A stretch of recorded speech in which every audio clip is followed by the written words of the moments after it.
What up? It's your boy Big Vern coming to you live from the App Stupid Studios. App like you got some sense. Please hit the like and subscribe button. It goes a long way and we appreciate it here on the channel. Also, if you're digging the content, go ahead and share it as we are the fastest growing YouTube sports and entertainment channel out on these YouTube streets. On a frigid Monday morning here in the Midwest, 10 days before Thanksgiving. So make sure you go ahead and get it. You strapped in. I like it. I like it a lot. Georgia's still alive. Georgia knocked off Tennessee. Um, this would effectively have eliminated Tennessee from the college football playoffs. Found out what we think about that in that game. Also, Mike Norvell, after the Florida State Seminoles, they were embarrassed by the Fighting Irish of Notre Dame. He had to clean house. Find out who he fired. Gator. If you ain't Gator, you Gator bait. Shout out to Billy Napier and the Florida Gators pulling off a huge upset when they beat down the LSU Tigers. Coach Prime is now 6-2, tied for first in the Big 12 Conference, and they have themselves a game. We'll go over that. And then we'll talk about BYU, how they have an ugly loss to Kansas, and why that may have dashed the hopes of them making it to the college football playoffs. These stories and many more when we come back from a quick 20 from an unofficial sponsor of the show. This is Big Vern. Drop the spot. Better pizza, better ingredients. If you got the app open, you can go ahead and check out the Shaq-a-Roni Pizza, $12.99, and that's for members only. And then there's Papa Pairings. You get two and more when you pair the papadilla. You get the cookies, you get the breadsticks, and the whole shebang. Papa John's, better ingredients, better pizza. Shout out to Papa John's. Make sure you go ahead and get you a pizza tonight.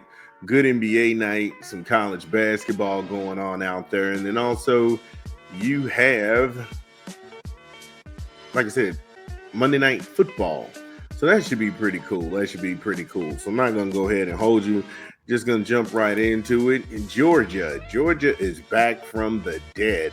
Now, as you all know, I have been covering the Georgia Bulldogs and the criminality of Georgia in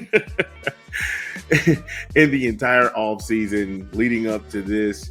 And this was a game that they needed to have. This was a game that Georgia needed to have, being a two-loss team trying to get to the college football playoff, because they were out of the playoff picture when they had this game going on, and they knock off number 6 Tennessee. However, they still have to play the winner between Texas and Texas A&M here in the App Stupid Studios. We think that will be the opposite team of Georgia now heading into that SEC championship game. So, on a game that they needed to have, you had Tennessee came out blazing fast. After the first quarter. It was 10-0. And I know most people, oh my God, this is, I mean, you had, this was, I think what was so frustrating and upsetting is that the start in which Tennessee had that game going, they had Georgia really out of sorts and caught them off balance. Kitzelman, he had that 1-yard touchdown run, and then you had the field goal from Max Gilbert. That made that thing 10-0. And then Carson Beck was trying to find his rhythm. He was overthrowing guys. He was underthrowing guys. He had a lot of batted balls down when the pocket broke. Again, Georgia needed to have this game. I'm not going to sit here and hold you on that.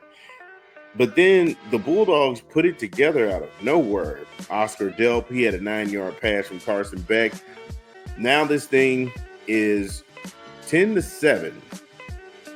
And they're playing in Georgia. So you know the faithful in Athens, they're shaking. Everything in the stadium is rocking, starting to come back, starting to feel it. Again, Oscar Delp, he got that 4-yard pass from Carson Beck. And again, he established his rhythm. And now it's 10-14. And you're thinking, wow, Georgia, now they're rolling. They're steamrolling. They're going to get this thing going.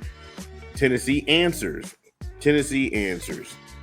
So, and that's one thing that pretty much this year I've been shocked to see how well teams have run the football against the Bulldogs. And it doesn't matter which way they get the run, whether it be out to the edge, a lot of sweeps, even going up the gut. I'm like, wow, there's no containment on the edge. Sometimes guys get bullied at the line, and it's not indicative of what Georgia football, their MO, their calling card, was. We have a hell of a defense, and then we beat you up in the run game. But Tennessee and Dylan Sampson, he busted for 27, and now it's, again, 17-14. They try to answer. Carson Beck is dialing up packages, getting them downfield. And, here's Peyton Woodring. He kicks that 36-yard field goal. And now this thing going into the half is 17-17. So you had that feeling like Tennessee could pull it out. And we'll get back to what happened in the second half of this game. This is Big Vern. Give me a quick 20 from a rap album. Drop the spot. It's your boy Big Vern. Promoting another rap album, West Side Gun. And DJ Drama, Still Praying, in stores now.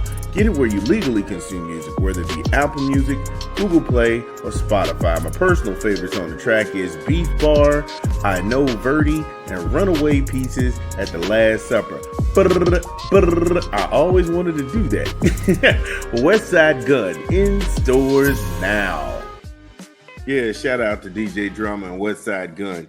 So when we last left off, we had this thing knotted up at 17 apiece going into the half. In the third quarter, I thought Hoople would actually dial up something to have Tennessee attack Georgia and come out aggressive. However, that was not the case. That was not the case at all. Nico Lamaleva, he pretty much had a wash. I thought that this was a game where he could have showcased his talents. I don't know why they would dial up 33 throws for him. That's not his skill set. That's putting way too many throws on him and his arm. And I don't think that he was best served in his skill set. 20 of 33 for 167 yards. Yeah, no touchdowns. And so the main thing that you take away from that game is that Tennessee can move the ball.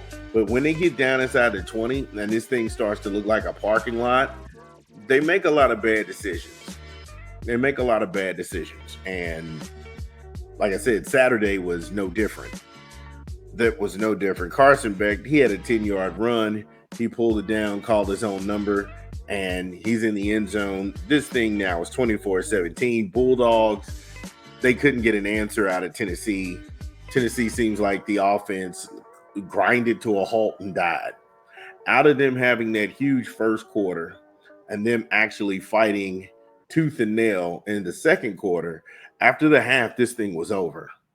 And pretty much that's just how it ended. I mean, Nate Frazier, he had a 2-yard run for the touchdown in the last 2 minutes and 26 seconds of that game. And 31-17 is what you got. 31-17 is what you got. And it looked like at some point, Tennessee gave up. It looked like they were physically beaten and they see no way forward. Now, going forward for the Bulldogs, they have UMass. I don't know why everybody's playing UMass. I didn't even know UMass had a team. It just made no sense. Then they have the Battle of Atlanta when they have Georgia Tech versus Georgia. So the rivalry game at the end, who knows what you'll see out of that. But I think Georgia, for the better part, is a lock for that the SEC championship game.